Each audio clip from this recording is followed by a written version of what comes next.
இந்த தீய சக்தியும் தீந்து போன சக்தியும் அதாங்க திமுகவும் மற்றும் பலரும் ஒன்னா சேர்ந்துகிட்டு திருட்டுத்தனமா யாருக்கும் தெரியாம ஒரு ஓரமா மூலையில உட்கார்ந்துட்டு பேரம் பேசி கூட்டு சேர்ந்து ஆட்சி அமைச்சு கொள்ளையடிக்க திட்டம் போட்டாங்க. அது ஏன் தெரியுமா? உங்களோட இந்த டிவிக்கு ஆட்சி அமைஞ்சா அவங்க பொழப்பே போயிடும். அந்த கொள்ளையடிக்கிறது, லஞ்சம், ஊழல் எல்லாமே கத்தம் கத்தம். அதான் இந்த காரணம். அடுத்து ஸ்டாலின் சார், திமுக இப்போ தீய சக்தி மட்டும் இல்ல, மக்களை விட்டு ரொம்ப தூரமா போன தூர சக்தி, ஓர சக்தி, கோர சக்தி, பார சக்தி.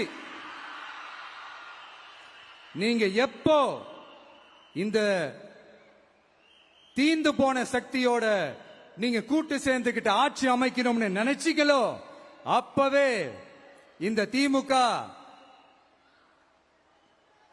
தூர்ந்து போன சக்தியாகவும் ஆயிடுச்சு. நீங்களாம் நம்மளை பத்தி அவதூறு பேசலாமா சார்? இது நியாயமா? மக்களை இவ்வளவு பெரிய மக்கள் சக்தி நம்மளோடு இருக்கும் போது நமக்கு எதுக்கு வேற அரசியல்?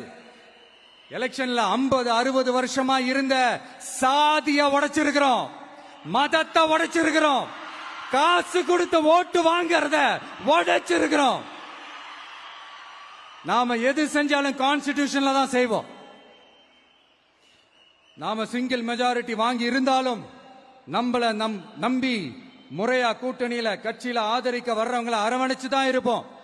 நான் இப்பவும் மீண்டும் டிக்ளேர் பண்றேன், டிவிகே ஆட்சி எந்த பாகுபாடும் இல்லாம எல்லாருக்குமான ஒரு ஆட்சியா தான் இருக்கும். அதுல எந்த மாற்றமும் கிடையாது. ஸ்டாலின் சார் மாதிரி ஊசலாட்டம் இருக்கவே இருக்காது.